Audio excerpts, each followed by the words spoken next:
Every year, more Americans pack up and move to Spain than the year before.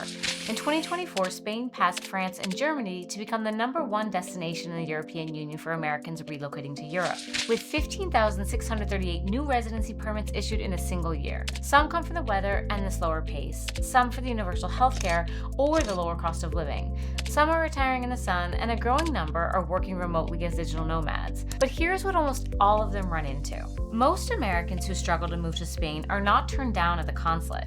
They lose months because they did the right things in the wrong order. They ordered documents too early and watched them expire. They booked a flight before their visa was approved. They applied at the wrong consulate because it was closer. Each of those small missteps can cost weeks, sometimes more. Spain's immigration system is not hard because it's strict. It's hard because it's procedural.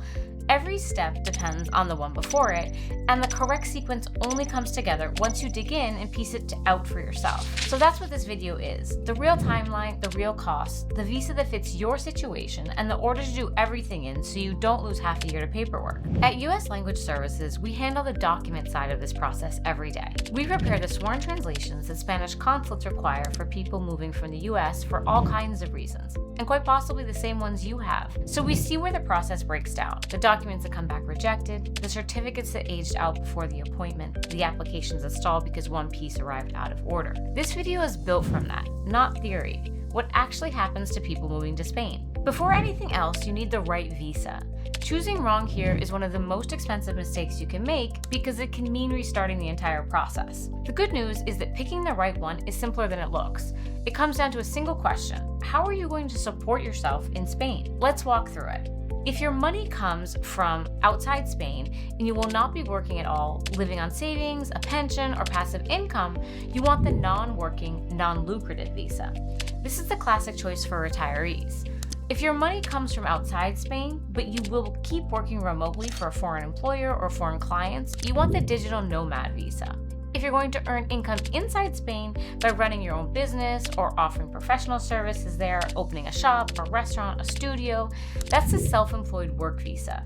If you're launching something innovative, a startup of real economic interest to the country, there's a separate entrepreneur visa for that. If you already have a job offer from a Spanish company, you want the employee visa. And if that role is senior, specialized, or highly qualified, think a senior software engineer, a finance specialist, a doctor, a research scientist, or someone managing a team, there's a faster track called the highly qualified professional visa. And if you're going to Spain to study, train, volunteer, or work as a teaching assistant for more than 90 days, that's a study visa. Here's the rule when more than one seems to fit. Choose the visa that matches your primary purpose and your main source of income. That's the one that will hold up. Those last two, the non-lucrative and the digital nomad, are the ones most Americans are weighing. So let's look at each properly, starting with the non-lucrative. It's the most common choice and the one with the biggest catch. The deal is simple. You can live in Spain, but you cannot work or run any kind of professional activity, and your income has to come from outside the country. To qualify, you have to prove income of at least 4 times Spain's minimum required threshold for yourself, plus another full share for each family member you bring. You'll need long-term housing lined up, private health insurance, and a clean FBI background check. And because it's residence visa, you apply in person at the consulate that covers your US address, with your apostilles and sworn translations already done. Now for the other popular option. If you're keeping your remote job or your freelance clients, the digital nomad visa was practically built for you. It lets you live in Spain while you work for companies or clients based outside the country. If you're a freelancer, you can even bill some Spanish clients as long as that stays under 20% of your income. To qualify, you generally need either a university degree or at least 3 years of relevant experience plus proof of steady remote income. And you can bring your family, spouse, partner, kids, even dependent parents. The main advantage here is speed. Of all these visas, the digital nomad tends to move fastest, which we'll come back to in a moment. Before we get to the timeline, I want to hear from you.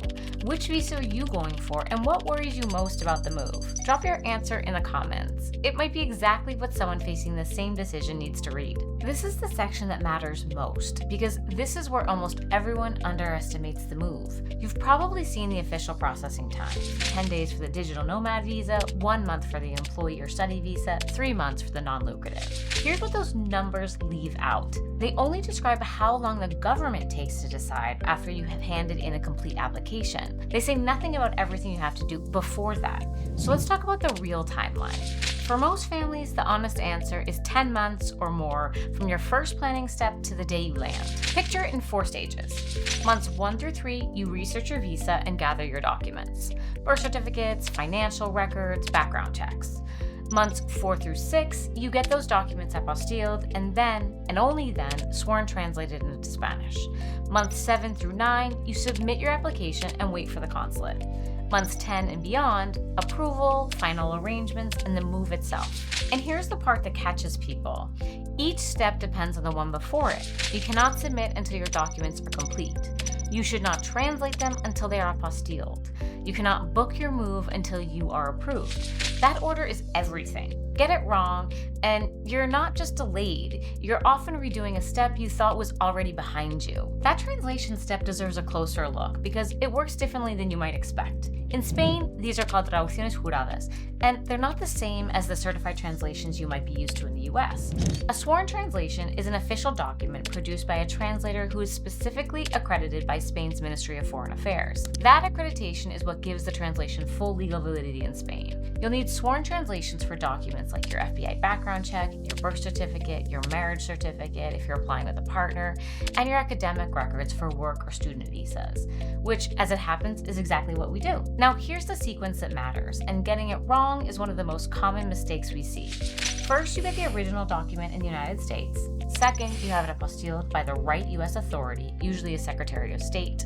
Third, and only third, you get the sworn translation into Spanish. Here's why the order matters. The apostille comes part of the legal document, and the same sworn translator handles both the document and the apostille together. So if you translate before the apostille is added, you have split what should be one clean translation into 2 separate passes. The document now, the apostille later, and then they have to be stitched together. Apostille first, translate second, and the whole thing stays one smooth step. And here's a timing detail that catches a lot of people off guard. For documents like your birth certificate, Spanish consulates usually want them issued no more than 3 months before you submit your application.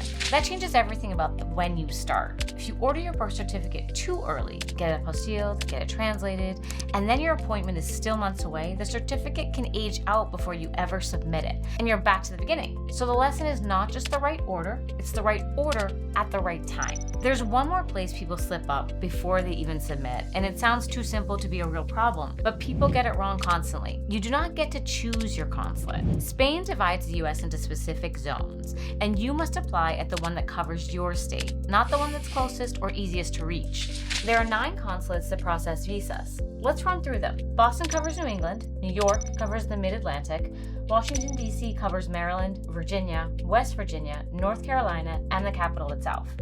Miami covers Florida, Georgia, and this one surprises people, South Carolina.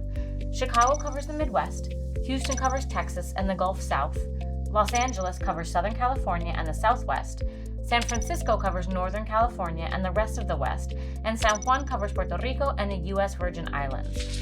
One last thing worth knowing. Honorary consulates in cities like Atlanta, Dallas, and Denver do not process visa applications, so don't build your plan around one. And once you know which consulate is yours, check its specific requirements directly, because consulates can interpret the same rules differently, and you want to meet your consulate's version, not a general checklist. Once your consulate is sorted, the next question is usually money. So let's set some realistic expectations, because that alone saves a lot of stress. For the initial relocation, a realistic budget runs somewhere between $5,000 and $15,000. That's a wide range, and where you land depends on your family size, your lifestyle, and your city. The visa and legal fees themselves are smaller than people expect, usually a free $100. It's the surrounding costs that add up. Economy flights run anywhere from $500 to $2,500 and more if you're moving a whole family. Initial housing and deposits often are $1,000 to $4,000. Shipping your belongings another $500 to $3,000 if you're sending furniture.